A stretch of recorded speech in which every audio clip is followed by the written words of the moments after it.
Hello guys, welcome back to my YouTube channel that is Mindful Moment. I hope all are doing good. ಇವತ್ತಿನ ಕ್ಲಾಸಲ್ಲಿ ನಾವು ನೋಡ್ತಿದ್ದೀರಿ small revision of advance corporate accounting.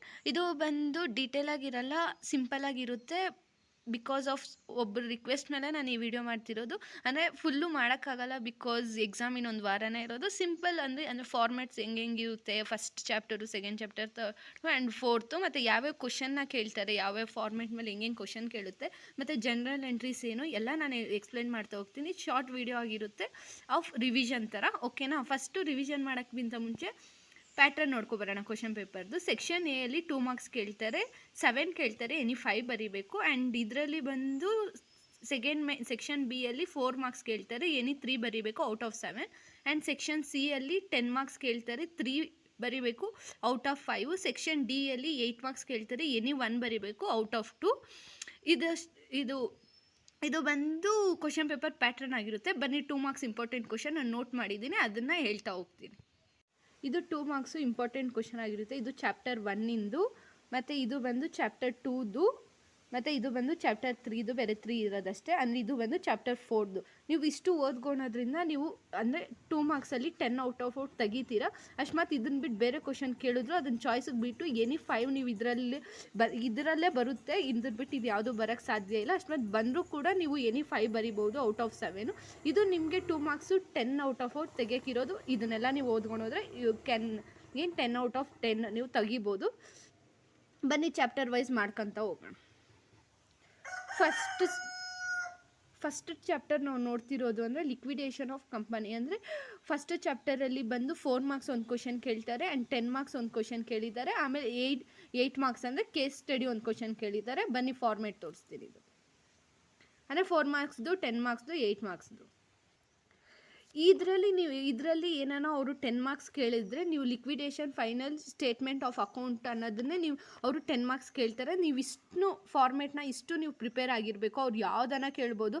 ಅಂದರೆ ಅಕಸ್ಮಾತ್ ಅವರು asset realised ಅಂದರೆ ಇದನ್ನೇ ಕೇಳ್ತಾರೆ ಅಂತಿಲ್ಲ. ಏನೋ assets, plant and machinery, land and building ಇಲ್ಲೆಲ್ಲ ಇದಾವಲ್ಲ, ಅವನ್ನೆಲ್ಲ ಕೇಳಿದ್ರೆ ನೀವು ಈ ಸೈಡು, ಅಕಸ್ಮಾತ್ cash in and cash at bank ಎಲ್ಲ ಈ side, receipt sides, payment side, receipt sides ಇರೋದೆಲ್ಲ ಈ ಸೈಡ್ ಬರ್ಕೋಬೇಕಾಗುತ್ತೆ. ಇಷ್ಟಿದೆ. ಆ್ಯಂಡ್ ಟೋಟಲ್ ಮಾಡಬೇಕು. ಆ್ಯಂಡ್ ಪೇಮೆಂಟ್ ಸೈಡು ಏನೇನಿದೆ, secured creditor, legal charges, something ಇವೆಲ್ಲ ಈ ಸೈಡ್ ಬರ್ಕೊಂಡು ಟೋಟಲ್ ಮಾಡಬೇಕು. ಆಮೇಲೆ ಇದನ್ನು 10 ಮಾರ್ಕ್ಸ್ ಕೇಳ್ತಾರೆ. ಆ್ಯಂಡ್ ಇಲ್ಲೊಂದಿದೆ ನೋಡಿ, amount available into percentage of commission divided by 100 plus percentage of commission. ಇದು ಟೋಟಲ್ ಮಾಡಿರ್ತೀರಲ್ಲ, ಈ ಆನ್ಸರ್ ಟೋಟಲ್ ಮಾಡಿರೋದ್ರಿಂದ ಅವ್ರು ಎಷ್ಟು ಪರ್ಸೆಂಟೇಜ್ ಕೊಟ್ಟಿರ್ತಾರೋ ಅದನ್ನು ಹಾಕ್ಕೊಂಡು ಮಾಡ್ತೀರಾ.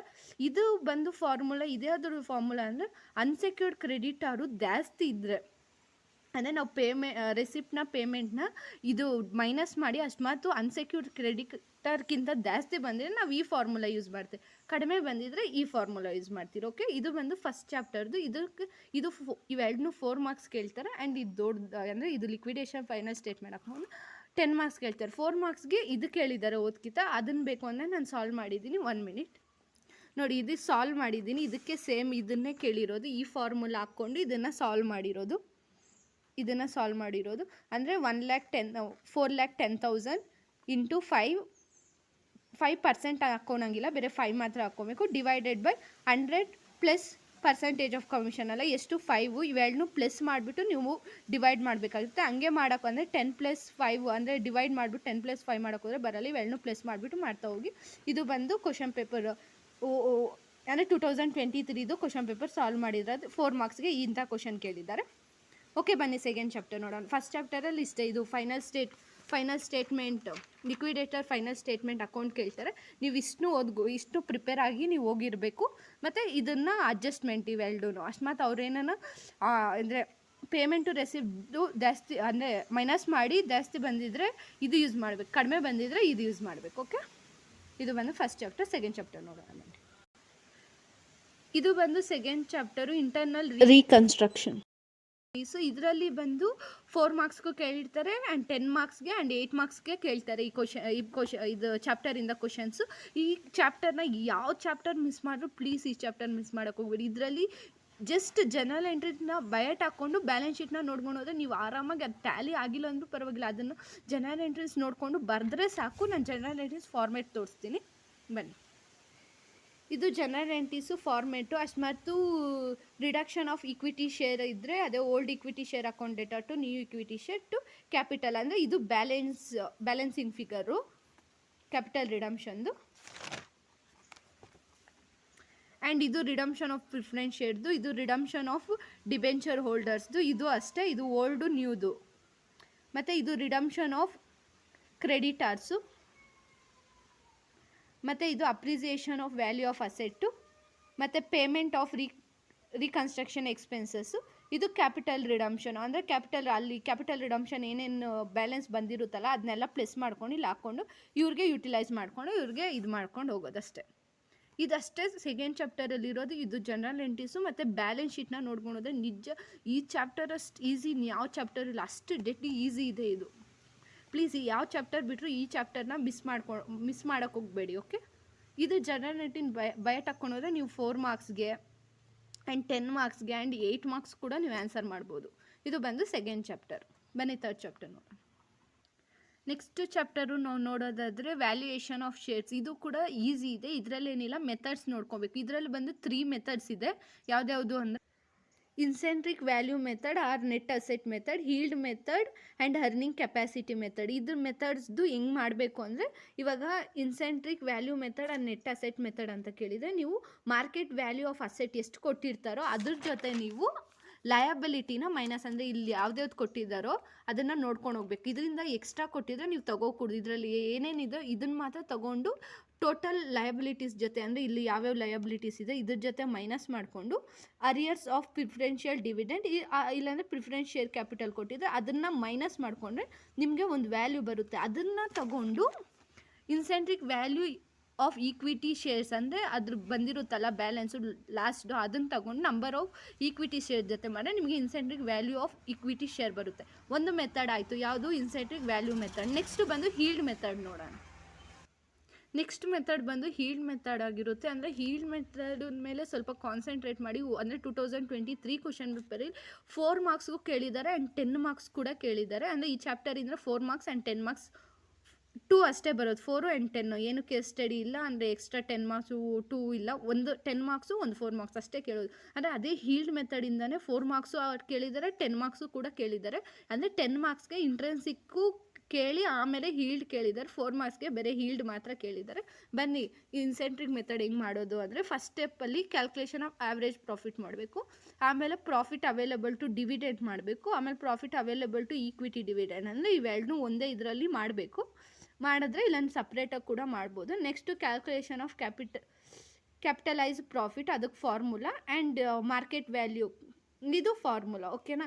ಇದು ಬಂದು ಹೀಲ್ಡ್ ಮೆಥಡ್ ಆಗಿರುತ್ತೆ. ಅರ್ನಿಂಗ್ ಕೆಪಾಸಿಟಿ ಮೆಥಡ್ ಹೆಂಗೆ ಅಂತ ನೋಡೋಣ. ಇದರಲ್ಲಿ 3 ಮೆಥಡ್ಸ್ ಅಷ್ಟೇ ಇರೋದು. ಇದು ಅರ್ನಿಂಗ್ ಕೆಪಾಸಿಟಿ ಮೆಥಡು, ಏನೂ ಇಲ್ಲ, calculation of rate of earnings, average profit ಹಿಂಗೆ ಕಂಡುಹಿಡಿಯೋದು ಅಂದರೆ ಅದೇ total profit divided by number of years. Capital employed ಅಂತ ಬಂದರೆ ನಾವು ಇನ್ಸೆಂಟ್ರಿಕ್ ವ್ಯಾಲ್ಯೂ ಮಾಡಿರ್ತೀರಲ್ಲ, ಲಾಸ್ಟ್ ಯಾವುದು ನಾವು ಮಾಡ್ತಿರಲ್ಲ, ಲಾಸ್ಟ್ ಬಂದಿರುತ್ತಲ್ಲ ಮೈನಸ್ ಮಾಡಿಕೊಂಡು ಅಸೆಟ್ನ, ಲಯಬಿಲಿಟೀಸ್ನ ಮತ್ತು ಪ್ರಿಫರೆನ್ಸ್ ಶೇರ್ಸು, ಅರಿಯರ್ಸು, ಅದನ್ನು ಕ್ಯಾಪಿಟಲ್ ಎಂಪ್ಲಾಯ್ಡ್ ಅಂತ ಕರಿತೀನಿ. ಇಂಟು 100 ಮಾಡಿದ್ರೆ ನಮ್ಗೆ ರೇಟ್ ಆಫ್ ಅರ್ನಿಂಗ್ಸ್ ಬರುತ್ತೆ. ನೆಕ್ಸ್ಟ್ ಇದು ಬಂದು calculation of market value per ಶೇರ್ಗೆ rate of earnings and normal rate of return into paid up per share. ಇದು ಬಂದು ಅರ್ನಿಂಗ್ ಕೆಪಾಸಿಟಿ ಮೆಥಡ್. ಇದರಲ್ಲಿ 3 ಮೆಥಡ್ ಇರೋದು, ಇನ್ಸೆಂಟ್ರಿಕ್ ಒಂದು, ಹೀಲ್ಡ್ ಮೆಥಡ್ ಒಂದು, ಅರ್ನಿಂಗ್ ಕೆಪಾಸಿಟಿ. 3 ಆಯಿತು. 3 ಒಂದೊಂದ್ಕಿಂತ ನೋಡ್ಕೊಂಡೋದ್ರೆ ಆರಾಮಾಗಿ ಅವ್ರು ಕೊಟ್ಟಿರೋ ಪ್ರಕಾರ ನಾವು ಇದನ್ನು ಇದನ್ನು ಹಾಕ್ಕೊಂಡು ಬರ್ಕೊಂಡು ಹೋದರೆ ನಮ್ಗೆ ಆನ್ಸರ್ ಸಿಗ್ತಾ ಹೋಗುತ್ತೆ. ನೆಕ್ಸ್ಟ್ ಬನ್ನಿ ನೆಕ್ಸ್ಟ್ ಚಾಪ್ಟರ್, ಲಾಸ್ಟ್ ಚಾಪ್ಟರ್ ನೋಡೋಣ. ಲಾಸ್ಟ್ ಚಾಪ್ಟರ್ ಆಗಿರುತ್ತೆ 4th merger and acquisition of company. ಇದು ಬಂದು 4 ಮಾರ್ಕ್ಸ್ಗೆ 2 ಕ್ವಶನ್ಸ್ ಕೇಳ್ತಾರೆ ಆ್ಯಂಡ್ 10 ಮಾರ್ಕ್ಸ್ಗೆ 2 ಕ್ವಶನ್ಸ್ ಕೇಳ್ತಾರೆ. ಇದು ತುಂಬ ಇಂಪಾರ್ಟೆಂಟ್ ಚಾಪ್ಟರ್ ಆಗಿರುತ್ತೆ. ಅಂದರೆ 4 ಮಾರ್ಕ್ಸು ಕೇಳ್ತಾರೆ ಆ್ಯಂಡ್ 10 ಮಾರ್ಕ್ಸ್ಗೂ 2 ಕ್ವಶನ್ಸು, 4 ಮಾರ್ಕ್ಸ್ಗೂ 2 ಕ್ವಶನ್ಸ್ ಕೇಳ್ತಾರೆ.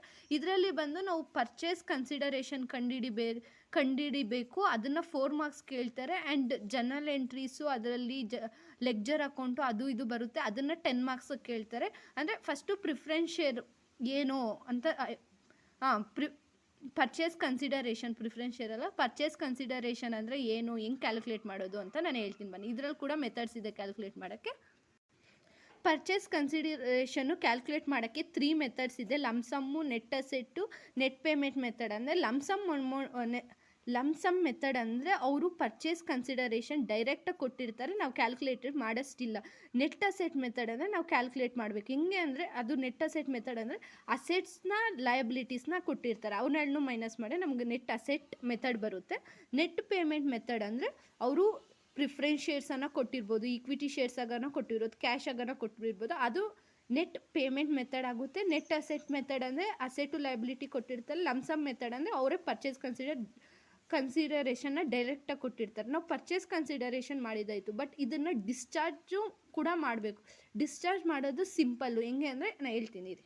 ಅಂದರೆ ಇದನ್ನು ಡಿಸ್ಚಾರ್ಜ್ ಹೆಂಗೆ ಮಾಡೋದು ಅಂದರೆ ಅವರೇ ಕ್ವಶನಲ್ಲಿ ಕೊಟ್ಟಿರ್ತಾರೆ. ಹೆಂಗೆ ಅಂದರೆ discharge of the purchase consideration equity 10 each or cash 5 lakh ಅಂತ ಅವರೇ ಕೊಟ್ಟಿರ್ತಾರೆ. ಅದ್ರ ಬೇಸ್ ಮೇಲೆ ನಾವು ಡಿಸ್ಚಾರ್ಜ್ ಮಾಡ್ತೀವಿ ಪರ್ಚೇಸ್ ಕನ್ಸಿಡರೇಷನ್.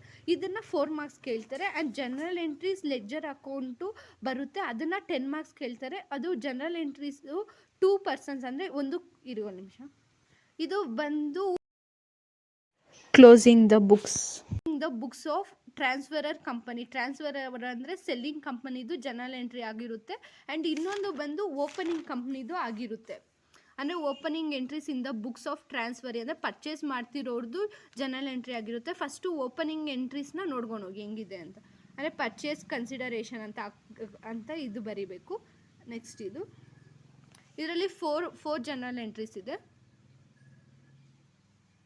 ಇದನ್ನು ನೀವು ಬಯಟ್ ಹಾಕಿದ್ರೇ ನಿಮ್ಮ ಜನರಲ್ ಎಂಟ್ರೀಸು ಬರೆಯೋಕ್ಕಾಗೋದು.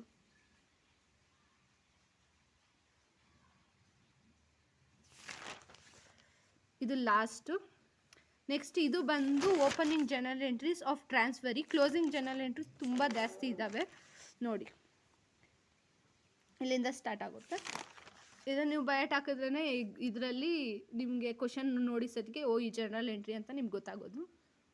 5th ಒಂದು, 6th, ಇದು 7th ಒಂದು, ಆ್ಯಂಡ್ 8th, 9th, 10, 11, 12, 13, 14. ಇಷ್ಟು 14. ಅಂದರೆ ಅವರು ಅಷ್ಟು ಕೇಳಲ್ಲ, ಯಾವುದನ್ನ 4, 5 ಅಂದರೆ ಅವ್ರು ಇಷ್ಟ ಬಂದಿದ್ದನ್ನ ಅಡ್ಜಸ್ಟ್ಮೆಂಟಲ್ಲಿ ಕೇಳ್ತಾರೆ. ನೀವು ಇದನ್ನೆಲ್ಲ ಓದ್ಕೊಂಡು ಹೋಗಿದ್ರೆ ನಿಮ್ಗೆ ಗೊತ್ತಾಗೋದು ಯಾವುದೇ ಜನರಲ್ ಎಂಟ್ರಿ ಕೇಳಿದ್ದಾರೆ ಅಡ್ಜಸ್ಟ್ಮೆಂಟಲ್ಲಿ ಅಂತ. ಅವ್ರಿಗೆ ಈಸಿ ಆಗುತ್ತೆ ಬರೆಯೋಕ್ಕೆ.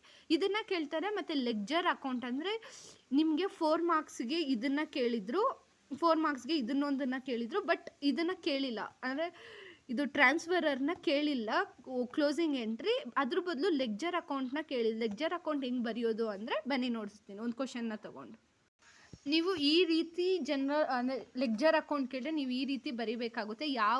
ಯಾರು ಇದರಲ್ಲಿ ಕ್ವಶನಲ್ಲಿ ಯಾವ ಬುಕ್ಸಲ್ಲಿ ಬರೀಬೇಕು, ಯಾರ ಕಂಪ್ನಿ ಬುಕ್ಕಲ್ಲಿ ಅಂತ ಕೊಟ್ಟಿರ್ತಾರೆ, ಅವ್ರ ಬೇಸ್ ಮೇಲೆ ನೀವು ಲೆಡ್ಜರ್ ಅಕೌಂಟ್ನ ಮಾಡ್ಕೊಂಡು. ಇದು ಒಂದು ಎಕ್ಸಾಂಪಲ್ ಅಷ್ಟೇ ನಂದು. ಈಕ್ವಿಟಿ ಶೇರು ಮತ್ತು ಅವ್ರದ್ದು ಯಾರ್ದು ಟ್ರಾನ್ಸ್ಫರ್ ಯಾರು ಅಕೌಂಟಲ್ಲಿ ಬುಕ್ಕಲ್ಲಿ ಕೇಳಿರ್ತಾರೋ ಅವ್ರು ಬಿಟ್ಟು ಇನ್ನೊಬ್ರು ಇರ್ತಾರಲ್ಲ ಪರ್ಚೇಸರ್, ಅವ್ರದ್ರಲ್ಲಿ ಬರೀಬೇಕಾಗುತ್ತೆ. ಆ್ಯಂಡ್ ಕ್ಯಾಶ್ ಇಷ್ಟು ಬಂದು ಲೆಡ್ಜರ್ ಅಕೌಂಟ್ ಕೇಳಿರ್ತಾರೆ. 10 ಮಾರ್ಕ್ಸ್ಗೆ ಇದನ್ನು ಕೇಳಿದ್ದಾರೆ. ಓಕೆ, ಇದು small revision of advance corporate accounting. I hope ಅರ್ಥ ಆಗಿದೆ ಅಂತ. ತುಂಬ ಫಾಸ್ಟಾಗಿ ಮಾಡಿದ್ದೀನಿ. ನಾನು ಸಮ್ಸ್ ಕೂಡ ಎಕ್ಸಾಂಪಲ್ ಕೊಟ್ಟಿಲ್ಲ. ಸುಮ್ಮನೆ ಫಾರ್ಮೆಟ್ ಯಾವ್ಯಾವ ಚಾಪ್ಟರಲ್ಲಿ ಹೆಂಗೆ ಫಾರ್ಮೆಟ್ಸ್ ಇದ್ದಾವೆ, ಜನರಲ್ ಎಂಟ್ರೀಸು, ಅದನ್ನು ಬೈಟ್ ಹಾಕ್ಕೊಂಡು ಹೋದರೆ ಆರಾಮಾಗಿ ನೀವು ಬರೀಬೋದು. ಅದೇ ನಿಮ್ಮ ಕ್ವಶನ್ ಅರ್ಥ ಆಗಿಲ್ಲ ಬಟ್ ಇದ್ರ ಜನರಲ್ ಎಂಟ್ರಿ ಗೊತ್ತು, ಬರೆದ್ಬಿಟ್ಟು ಬಂದರೆ ನಿಮ್ಗೆ ಆರಾಮಾಗಿ ಮಾರ್ಕ್ಸ್ ಸಿಗುತ್ತೆ. ಒಂದು 3-4 ಅಂದರೆ 10 ಮಾರ್ಕ್ಸಲ್ಲಿ ನಿಮ್ಗೆ ಅಲ್ಲಿ ಎಂಟ್ರೀಸ್ ಬರೆದು ಆನ್ಸರು ಟ್ಯಾಲಿ ಆಗಿಲ್ಲ, ಏನೂ ಆಗಿಲ್ಲ ಅಂದರೂ ಅವ್ರಿಗೆ 8 or 6 ಕೊಡಲೇಬೇಕು. ಓಕೆ, ಐ ಹೋಪ್ ವಿಡಿಯೋ ಸ್ವಲ್ಪನ ಅರ್ಥ ಆಗಿದೆ ಅಂದರೆ ಯೂಸ್ ಆಗಿದೆ ಅಂತ. ಓಕೆ, ಸಿ ಇನ್ ನೆಕ್ಸ್ಟ್ ವಿಡಿಯೋ.